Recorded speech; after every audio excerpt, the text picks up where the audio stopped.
राशि का जो रेखांकन है अर्ध गोलकों के रूप में है, सेमी सर्कल हुई, जिन्हें एक सीधी पड़ी रेखा बीच में जोड़े हुए है। ये दोनों अर्धगोलक दो परस्पर विपरीत ध्रुवों के द्योतक हैं जो सांकेतिक रूप से एक सीधी पड़ी रेखा से जुड़े हुए हैं। तो ये मीन राशि का किस तरह का प्रभाव बता रहे हैं? वहाँ पर दो लाइन है, एक लाइन इधर है, हाँ जी, एक लाइन इधर है, जी एक लाइन बीच में जुड़ी हुई है। जी जी। तो दो तरह के मत हैं। एक मत है कि ऐसा होना चाहिए, जी, एक मत है ऐसा नहीं होना चाहिए। वो दो आयाम वाली बात एक है। राइट है, एक रॉन्ग है, जी जी एक नेगेटिव है, एक पॉजिटिव है, एक फेमिनिन है, जी एक मैस्कुलाइन है।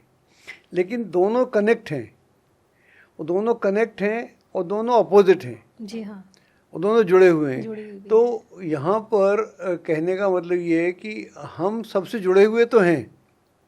हम्म, आप पति से जुड़े हुए हैं, प्रेमी से जुड़े हुए हैं, माँ से जुड़े हुए हैं, बेटे से जुड़े हुए हैं, दोस्त से जुड़े हुए हैं, जी। लेकिन आप उसके बाद आप फ्री भी हैं, और नहीं तो फ्री होना भी है आपको।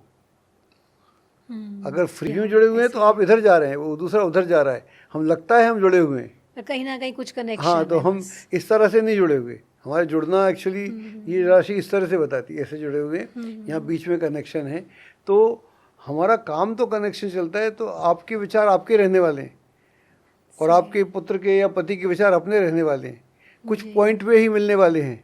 हाँ, उसी सारे पॉइंट पे हम सब के सब मिल रहे हैं, उससे ही हमारी दुनिया चल रही है। लेकिन अंत में अगर कभी कोई आदमी एनलाइटेंड होगा या कोई ज्ञान को प्राप्त होगा, तो ऐसा बिल्कुल नहीं है कि उसका भाई या बेटा भी हो जाए या उसकी पत्नी हो जाए। बिल्कुल। उसको अपने प्रयास करने पड़ेंगे, उसको सबको। इसलिए ये राशि बोलती है कि आपका जो अपनापन है, जो आपका अपनी इंडिविजुअलिटी है, जो आपकी पर्सनैलिटी है, उसको जागृत करने की आवश्यकता है। अगर आप उसको जागृत करेंगे तब फिर गुरु महाराज जिसके इस राशि के जो स्वामी है, हाँ, वो आपकी मदद करेंगे।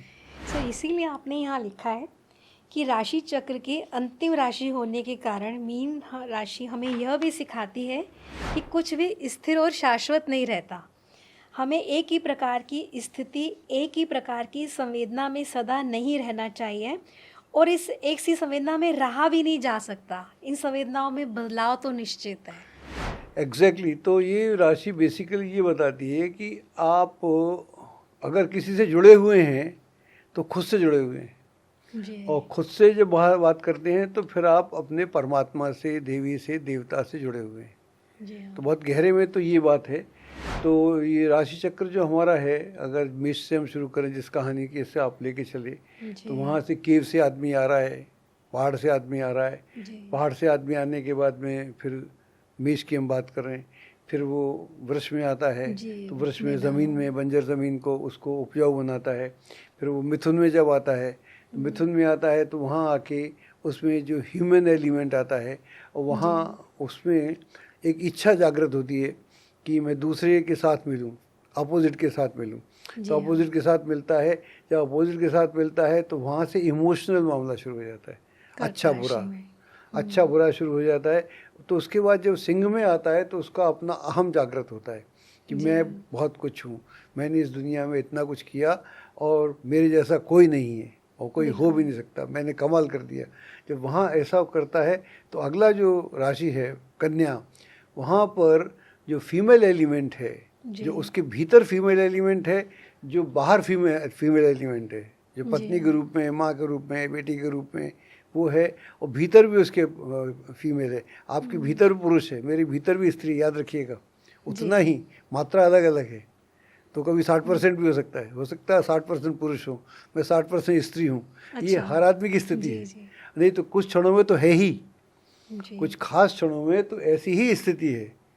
तो 50-50 तो बोलते ही, इसीलिए हमने अर्धनारीश्वर का पूरा प्रोसेस है। तो शिव पार्वती की हम जो बात करते हैं अर्धनारीश्वर, तो वो 50% वहीं पर है, बाकी हर आदमी के साथ ज़्यादा कम और बेसी है, वो अलग है। तो जब वो कन्या में आता है तब वो सोचता है कि यस, मेरा जो फीमेल एलिमेंट है, जिसमें मुझे और संवेदनशील होना चाहिए, और इमोशनल होना चाहिए, और कंसिडरेट होना चाहिए, और केयरफुल होना चाहिए, और एक मेरे को एक रास्ता तैयार करना चाहिए।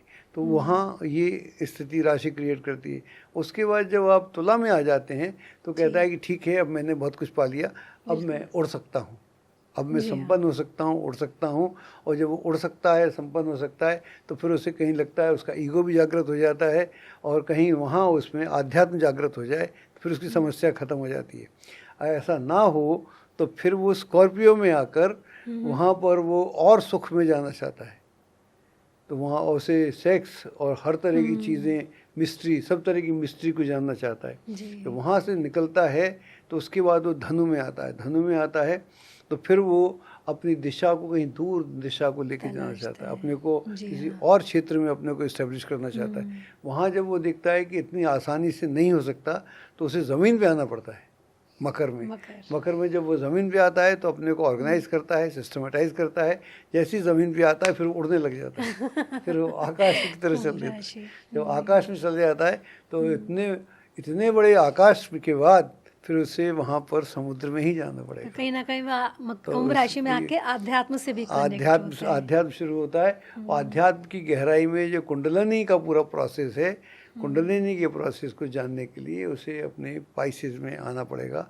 ये एक पूरी राशियों का, जो मैंने कहा, व्यक्तिगत ना होकर यूनिवर्सल है। ये व्यक्तिगत राशि तो सीमित होती है, मेरी भी राशि सीमित है, लेकिन जो हमको पूरे ज़ोडिएक के बारे में जानना है या पूरे ब्रह्मांड के बारे में जानना है या एस्ट्रोलॉजी का जो रियल मीनिंग है, वो रियल मीनिंग काफ़ी गहरा है, क्योंकि यहाँ से हम यूनिवर्स को जानने का प्रयास करते हैं। अपने बारे में जानना तो बहुत छोटी सी बात है। आप अगर ज्योतिषी होके, ज्योतिष में इंटरेस्ट होने के बाद अगर आप इससे यूनिवर्स को नहीं जोड़ सकते तो फिर आप इस यूनिवर्स को समझ भी नहीं सकते।